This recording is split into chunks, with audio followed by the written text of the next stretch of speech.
me caso y al yo casarme, ahí es donde yo descubro que el amor es para valientes, que el amor es para humildes. Amén. Que hay que nacer de nuevo. Así es, pastor. Para aprender a amar.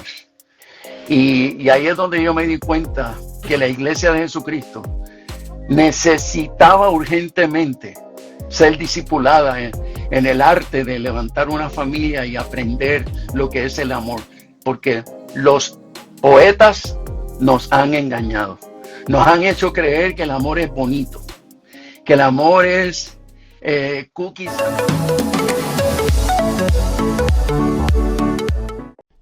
¿Por qué amamos mal?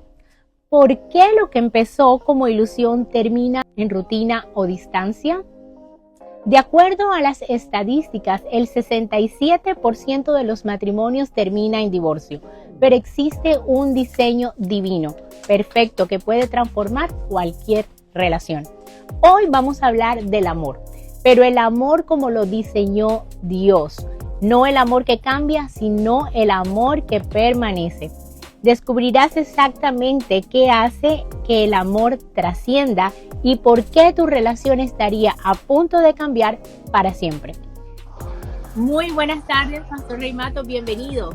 Muchas gracias, muchas gracias. Es un honor estar con ustedes. Gracias por esta invitación.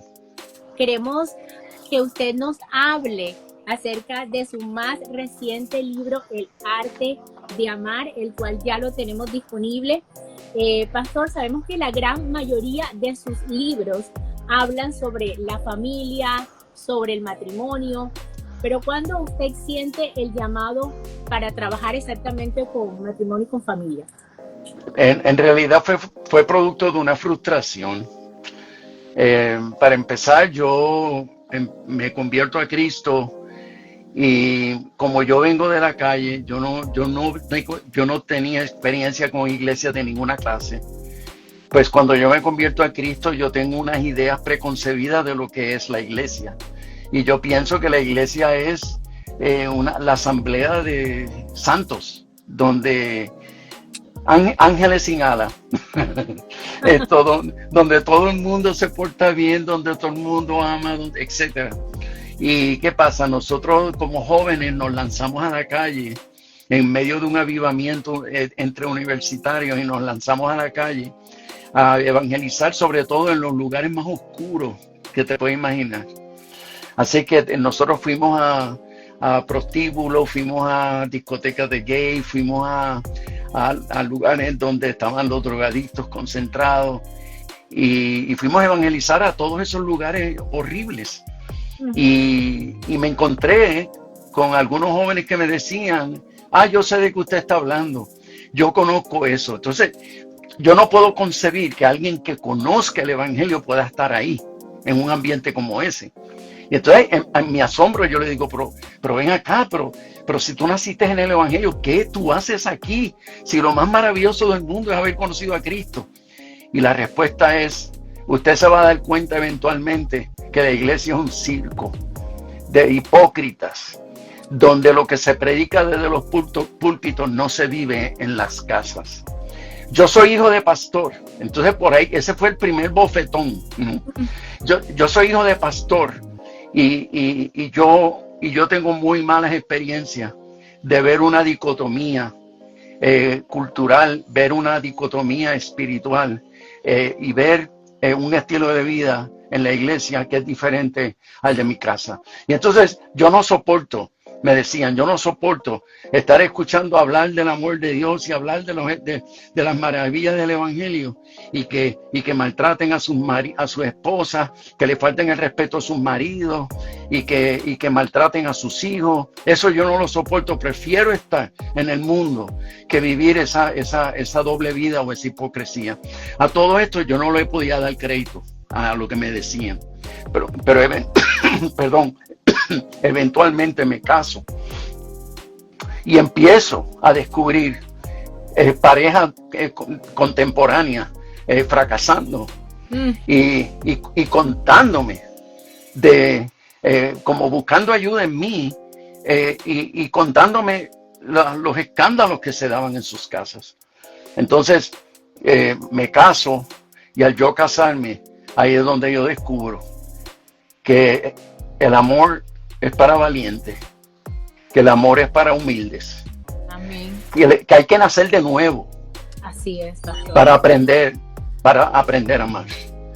Y ahí es donde yo me di cuenta que la iglesia de Jesucristo necesitaba urgentemente ser discipulada en el arte de levantar una familia y aprender lo que es el amor, porque los poetas nos han engañado, nos han hecho creer que el amor es bonito, que el amor es cookies and cream, y la vida real nos demuestra que amar de verdad es duro, que el amor es sufrido. Sí. Que el amor requiere mucho de negarnos a nosotros mismos. Y ahí es donde yo dije en mi corazón, Señor, por favor, ayúdame a ser un ejemplo para mi propia familia y concédeme la autoridad de ese testimonio para ir a las naciones a predicar este mensaje. Amén, pastor, y es increíble lo que usted dice, porque la primera institución que dejó Dios fue la familia. Así es. Y ahí sale todo lo que son los valores, la formación de los hijos, del hogar, y es muy interesante, pastor, que Dios le haya dado ese sentir de trabajar con la familia, sobre todo hoy en día que tanto se necesita. Así es. Pastor, ¿cómo nace el arte de amar? Porque usted tiene diferentes libros, que mis hijos te amen, Señor, tiene muchos temas dentro del ámbito de la familia, pero ¿cómo nace específicamente el arte de amar y qué lector puede encontrar en este libro? Pues mira, yo escribo Señor, que mis hijos te amen, que fue el primero. Luego escribo La mujer, el sello de la creación, que es el segundo. Y esos dos libros fueron un fenómeno de ventas. Fue impactante los resultados, la cantidad de gente que nos escribían. Y obviamente, pues eso igualmente implicó una explosión en invitaciones para ir a llevar este mensaje. En lugar de su presencia y su maravilloso pastor, mi amigo Andrés Corson, pues me invita a predicar a su iglesia. Y cuando yo llego, él me dice, Rey, como tú tienes un mensaje tan fuerte sobre familia, a mí me encantaría que tú predicaras en las 8 reuniones del fin de semana. Me encantaría que predicaras un mensaje diferente cada vez. Y yo digo, pero Andrés, lo que tú me estás pidiendo. Pero tan pronto él me lo dijo, sentí en mi corazón, dile que sí. Y cuando yo me senté y empecé a organizar la secuencia de mensajes, yo fue dirigido por el Espíritu y yo dije, yo tengo que comenzar definiendo los aspectos bíblicos del amor desde el noviazgo. Y entonces el Espíritu me fue llevando tema por tema. Prediqué esos 8 mensajes y ningún otro mensaje que yo haya predicado en cualquier lugar del mundo ha tenido tanta acogida como este. Y ahí fue donde yo supe que en términos fundamentales el esqueleto de este libro, el bosquejo de esos 8 mensajes iban a ser el esqueleto de este nuevo libro. Gloria a Dios por eso.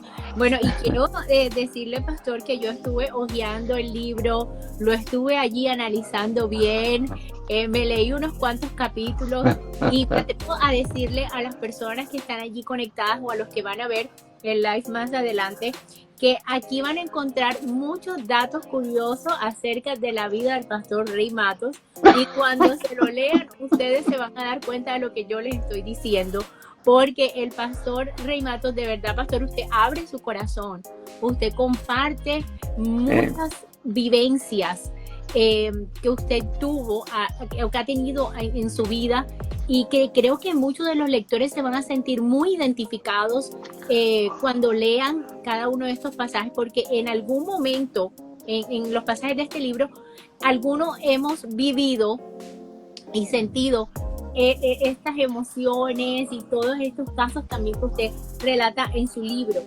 Y sobre todo, pastor, usted habla de algo muy importante que es la cultura en las relaciones, sobre todo en el matrimonio. De hecho, Oye, usted lo vivió. sí, permíteme comentarte que yo no sé cómo ha pasado, porque este libro se lanza la semana próxima en el lugar de su presencia. En nuestra iglesia se lanza este próximo domingo. O sea, ese libro no está en el mercado. ¿Y cómo es posible que algunas copias ya se han colado, de alguna manera ha llegado a las manos de gente? Y ya me están escribiendo la gente, ya me están pidiendo que lo envíe por correo. Está convirtiéndose en un libro de mucho impacto, y creo que mayormente lo que me acabas de comentar es la base por la cual está provocando tanto interés, y es el gran contenido de vivencias que comparto en él. Pastor, y precisamente en este libro hay una parte que usted habla de la cultura, sobre todo la influencia que tiene en el matrimonio, ¿verdad? Porque dice que usted pues lo vivió, yo lo estuve leyendo y es así lo constato. ¿Cómo podemos evitar, verdad, que la cultura cause una crisis matrimonial? Sí, tenemos que, mira, un ejercicio que yo hice, y es, honestamente, yo no tengo estudios de psicología, yo no tengo estudios de sociología, yo no tengo estudios de nada de eso. Pero por causa de mi experiencia, donde yo me caso con una sierva de Dios, una mujer que ama al Señor con todo el corazón, una mujer admirable por su fe. Igualmente yo me convierto y yo estoy a fuego. Y yo amo la palabra. Nos casamos y por poco nos comemos por los ramos. Y entonces, ¿qué pasa? Ahí es donde yo en oración empiezo a hacer un análisis, pero ¿por qué? Si nosotros tenemos todo lo necesario para ser exitosísimos, ¿por qué estamos viviendo esto? Entonces, en ese análisis, pidiéndole al Señor, ilumíname, ahí es donde yo descubro que el trasfondo familiar que ella trae, con su cultura familiar, es tan y tan matriarcal, ¿no? Y yo no lo había descubierto, porque yo no vivía en su casa. Sí sabía que su mamá era una mujer muy amorosa, pero muy dominante. Pero, ¿qué pasa? Yo vengo de un hogar militar, mega machista, y aunque yo rechazo el machismo, pero yo tengo una influencia, ya digamos que tiene una influencia. Exacto. Tengo una influencia tan fuerte de lo que es el orden familiar, basado en esa figura del hombre tan y tan importante, porque es lo más importante de la familia, entre comillas, es la figura del hombre, porque mi papá en casa era un dios, ¿no? Entonces, ¿qué pasa? Yo rechazo eso, pero tengo esa cultura, la traigo. Entonces, encima de eso me ponen por nombre rey.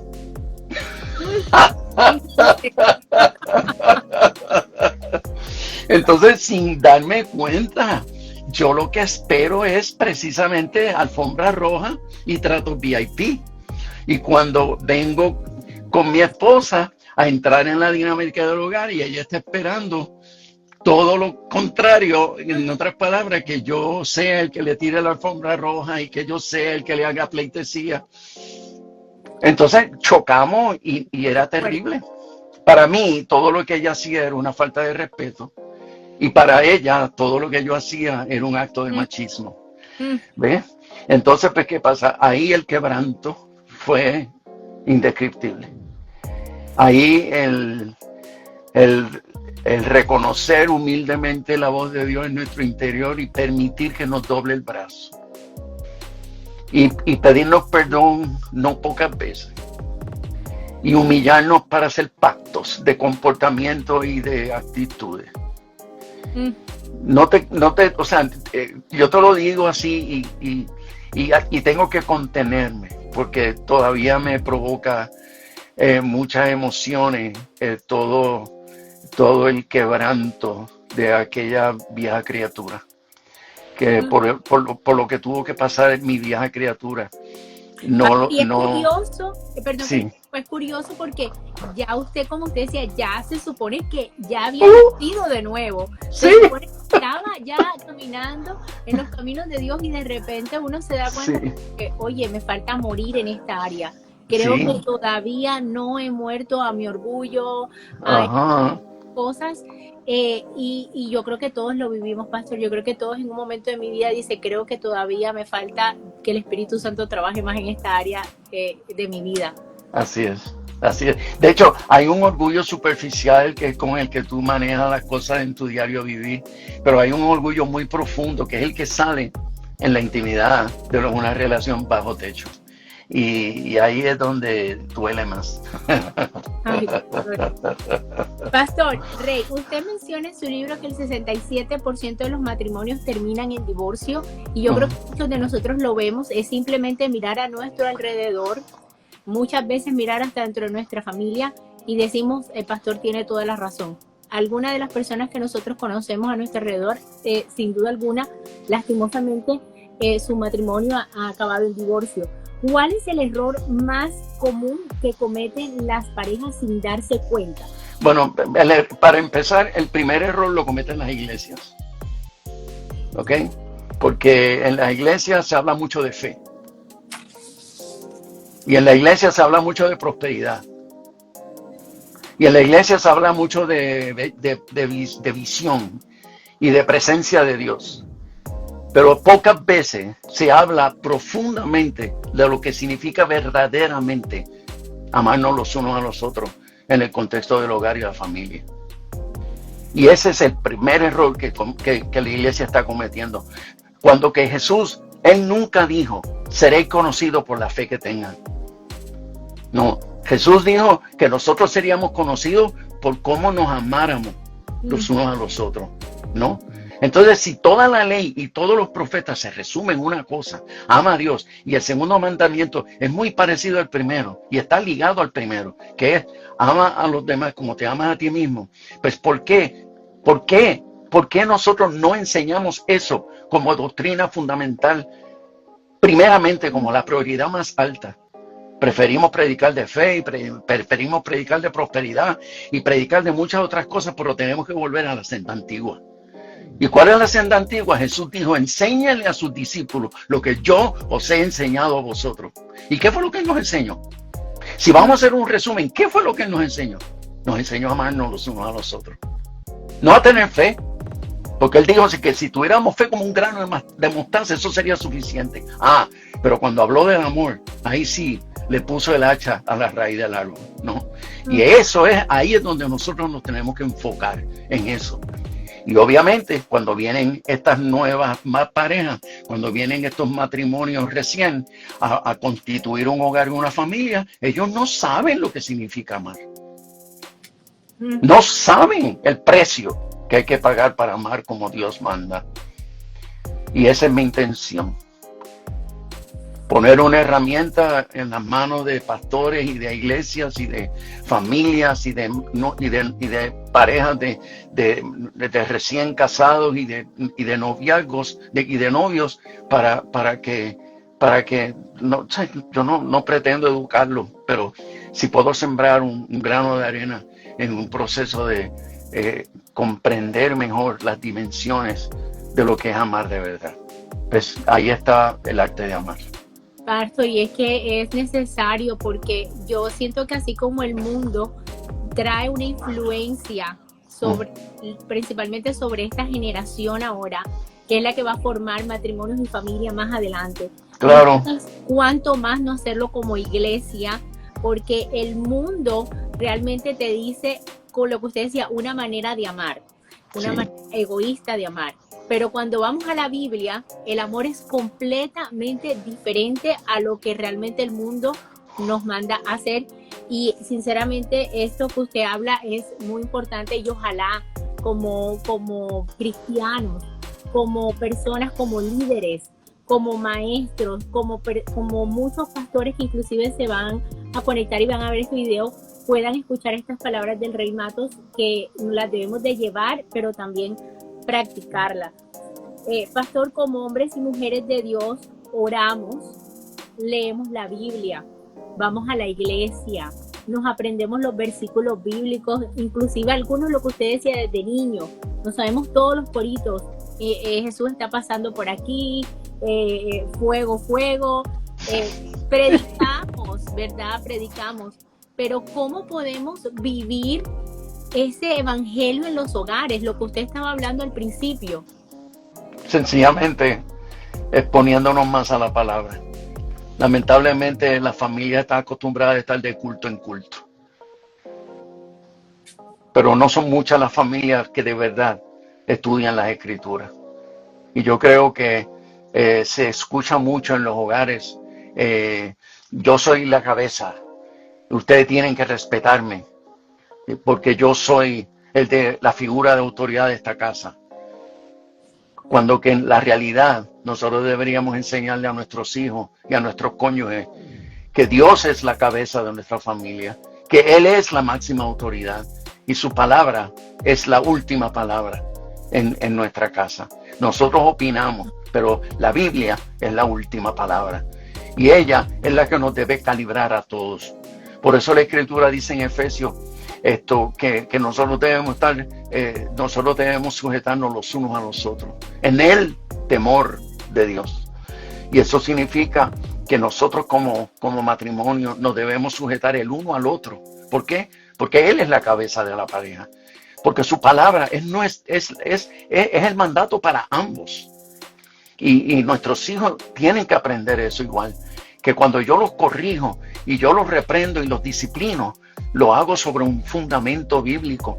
¿Por qué? Porque la autoridad de Dios, el Padre, me respalda en yo demandarte este comportamiento. ¿Ves? Porque nosotros en esta familia amamos a Dios y en esta familia nosotros amamos su palabra. Y si nosotros como familia volviéramos a las Escrituras, entonces yo creo que muchas cosas cambiarían. Amén. Pastor, después de 20 años de estar aconsejando pareja, me imagino que debe tener un sinnúmero de anécdotas, de historias, de cosas por contar. Pero ¿cuál es el secreto más transformador o que usted ha visto que más ha transformado matrimonios? ¿Cuál es el que usted considera como el más poderoso de todos? Como el consejo más así verídico que usted le ha tocado dar en estos 20 años. En realidad son 40 años que llevo aconsejando matrimonio. Y lo que te puedo decir es que el verso bíblico que más útil ha sido en todos estos tiempos de tratar con pareja es: aprendan de mí, que soy manso y humilde de corazón, y hallaréis paz. En otras palabras, ¿ustedes quieren paz en la relación? ¿Quieren paz en la familia? Tenemos que ponernos el yugo de Dios. Y el yugo está definido: ser mansos, hacernos mansos al precio que sea, y convertirnos en gente humilde, porque ningún ser humano es humilde. Nosotros actuamos con humildad. Nosotros podemos hacer actos de humildad para ser humildes, pero nadie naturalmente lo es. Nadie. Y por lo tanto tenemos que practicar mansedumbre, practicar humildad, y el Señor nos garantiza con su palabra que si nosotros practicamos esos dos frutos, hallaremos paz. Pastor, en su libro usted relata una experiencia muy dolorosa con su padre.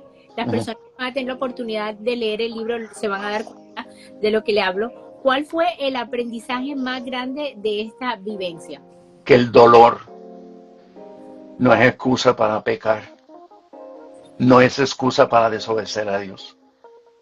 El dolor, el maltrato, no es excusa para nosotros dejar de amar y deshonrar. Porque no es justo que yo tenga que aplicar un principio bíblico de amor a una persona que no ha hecho nada por mí. Al contrario, me destruyó la vida. Pero no hay excepciones en el Evangelio. Amén. Amén. El perdón es muy fácil de hablarlo, pero es muy difícil de aplicar. Y no es solo el perdón, porque, porque les voy a leerán en el libro que yo hice todo el ejercicio habido y por haber de lo que es confesar perdón y orar y por perdón, y inclusive en oración bendecirlo. Pero no fue hasta que el Espíritu Santo me dijo, ve a visitarlo, abrázalo, dile que lo ama. Y ahí fue donde se me rompió por dentro todo lo que yo tenía. Porque tú me estás pidiendo, Dios, que yo haga algo que Él nunca hizo por mí. Él nunca me abrazó. Jamás salió de su boca esas palabras, te amo. Nunca me pidió perdón por todo lo que me hizo, nunca. Entonces tú me estás pidiendo a mí que yo le dé a mi padre, que es el que está obligado a hacerlo. Entonces tú me estás pidiendo a mí que yo haga algo por él que él nunca hizo por mí. Eso no es justo. Cuando el Espíritu Santo me dice, ¿y quién te dijo que el Evangelio era justo? Fue justo que yo tuviera que morir por ti, cuando que yo nunca pequé y nunca desobedecí a mi padre y tuve que morir por ti. Y traté de evitarlo, pero mi padre no escuchó esa oración. Cuando yo le dije, quita de mí esta copa, quita de mí, no me permitas esto, pero el Padre insistió que yo muriera por ti. Eso no fue justo. Así que de igual manera, si yo te amé a ti hasta el sacrificio, ahora te toca a ti hacer lo mismo. Dios mío. Yo creo por eso yo les decía que se sentir identificado, porque de pronto para algunos no será su papá, pero para algunos fue tal vez un cónyuge, para algunos fue su madre, para algunos un familiar cercano, un amigo, sentir la traición o la desconfianza de un amigo. Pastor, para esa persona que nos está viendo y siente que su relación no tiene salvación, ¿qué le diría? ¿Cuál sería el primer paso que debieran de tomar hoy mismo? Bueno, hay unos fundamentos bíblicos que traen esperanza. Y ese fundamento bíblico dice, para empezar, que el amor nunca deja de ser. Nuestro corazón está herido, está defraudado, está desilusionado. Pero el amor no deja de ser. Lo otro es, lo que tú siembras lo vas a cosechar. Y eso es una promesa. Es la ley de reciprocidad en el reino de los cielos. Entonces, por otro lado, el Evangelio nos enseña que Dios no necesitó el que nosotros le amáramos para Él planificar salvarnos. Él dijo que si nosotros le amamos a Él, es porque Él nos amó primero.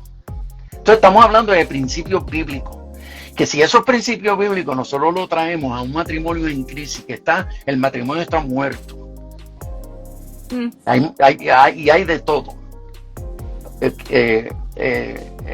No creas que ya no amas, el amor está ahí, pero hay ciertas cosas que tenemos que hacer. Esto empieza a sembrar, porque todo lo que tú siembres lo vas a cosechar, ¿no? Y recuerda que para restaurar un matrimonio no hacen falta dos, con uno es suficiente.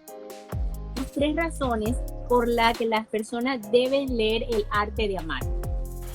Bueno, creo que es una herramienta de discipulado. Y segundo, porque yo fui inspirado por gente que me dieron un testimonio viví, o sea, me dieron ejemplos a través de su propia vida, y eso provocó una inspiración, me llenó de fuerzas para yo decir, espérate, si él pudo, yo también. Entonces, si nosotros superamos esto, estoy seguro que vamos a tener una fresca y nueva experiencia con Dios, porque Dios va a recompensar, escúcheme, porque esto es garantizado y esto es profético. Dios va a recompensar a todo aquel que sea esforzado y valiente en el ejercicio de amar. Usted está dispuesto a morir a usted mismo y a amar sacrificialmente, confiando en las promesas de Dios, y Dios te va a recompensar. Primero, Él va a traer un avivamiento espiritual a tu vida.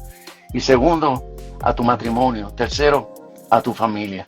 Así que, y eso se puede convertir también en una cuarta bendición, y es que esa influencia impacte a tu iglesia. Por lo tanto, y la comunidad. Por lo tanto, esos tres beneficios están ahí a la mano de todos aquellos que tengan hambre de verdad. No de leer un libro que les provoque así unas emociones y les enseñe unas cositas bonitas del Evangelio, no. Es real, porque realmente si es así, a mí ni me interesa que llegue a sus manos. Pero aquellos que tienen hambre de convertirse en un agente de cambios, cómprelo. Y mi oración es que antes de cerrar esa última página de ese libro, ya tu vida no sea la misma, y que ese libro te ayude a adquirir la fuerza, la inspiración que necesitas para convertirte en un agente de cambio transformador. No se te olvide dar like, suscribirte y tocar la campanita para que te lleguen todas nuestras notificaciones.